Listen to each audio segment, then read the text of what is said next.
Јас бев оштар противник на Никола Груевски и фамилијата и оние делови од партијата кои го поддржуваат. Тоа апсолутно не значи дека бев оштар противник на целото ВМРО ДПМН. Секогаш сум истакнувал дека ВМРО ДПМН има и сериозни, и честни, и домакини луѓе во својата партија и затоа е најголемата партија во оваа држава. Што се однесува до второто, не може да има никаков трансфер од било каде во било каде, затоа што јас, можеби граѓаните и не знаат, но овие да знаат, никогаш не сум бил член на Социјалдемократскиот сојуз. На листата на Социјалдемократскиот сојуз бев избран 2011 година, но како независен кандидат, и ако не ми веруваат мене, нека проверат на сајтот на Собранието, ќе го видат тој факт. Во 2013 година имате изјавено на една собраниска седница на пратенички прашања.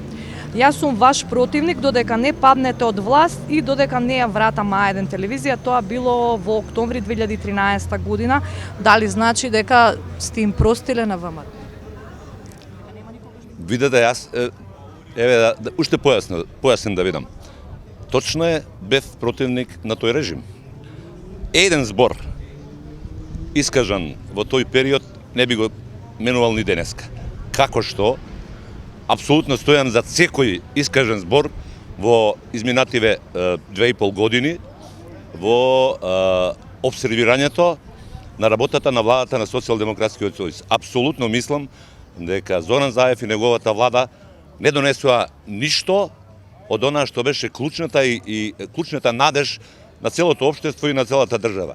И кога велам целото општество, апсолутно мислам и на македонците, и на албанците, но исто така мислам и на бошњаците, и на турците, и на ромите, и на србите, и на власите, и на сите оние помалу бројни етнички заедници кои живеат во Република Македонија. Зоран Заев, ради сопствените политики и интереси, државата дефинитивно ја претвара во бинационална. Тоа апсолутно не е држава или едно општество за сите. Кажете дека стоите зад секој ваш искажан збор, став. На времето ВМРО ја нарекувавте фашизоидна и режимска. Предпоставувам дека се уште стоите за тоа, како што и сами рековте. Меѓутоа, како сега членовите на ВМРО ДПМН ќе гледаат на овие изјави? Дали ова е на некој начин меч со двеоштрици, бидејќи сепак сте на листа на партијата ВМРО ДПМН? Видете, за тоа мислам дека одговорот треба да го добијате кај во партијата.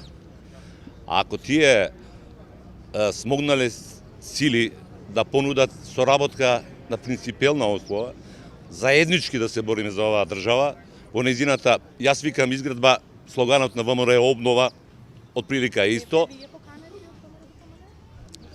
Разговорите, да, на средби, на разговори, каде што разменивме мислење, очигледно дека тие процениле дека Сафет Бишевац е доволно самостоен и принципиелен и пресе чесен, за да може да биде дел од изградбата или обновата на оваа држава која пропаѓа на сите полиња. Дали е точно дека сте имале понуда и од СДСМ, еве да речистиме оваа дилема? Не, имав понуда од СДСМ да работам во Центарот за комуникации на партијата. Очигледно дека тие сметаат дека тоа е нивото на господин Бишевац, јас не им се љутам. Лага е дека јас сум барал од генералниот секретар Николовски средба со него. Ако има грам чест, ќе каже дека се сретнавме на негово барање. Летово, на негово барање и разговорот заврши така како што заврши. Пошто јас не сум во Центарот за комуникации на СДСМ, јасно ви е дека од таа работа едноставно немаше ништо. Имаше и уште една информација дека тогаш сте барале и сте им лути на СДСМ затоа што не ви ја дале директорската позиција во МТВ. Дали е тоа точно? Знаете, знам дека и премиерот кажа дека ова ќе биде валкана кампања. Не очекував дека некогаш луѓе со кои се познавам ќе бидат дел во една таква кампања кон човек со кој одредено време биле на иста страна. Тоа не зборува за мене. Тоа зборува за тие луѓе.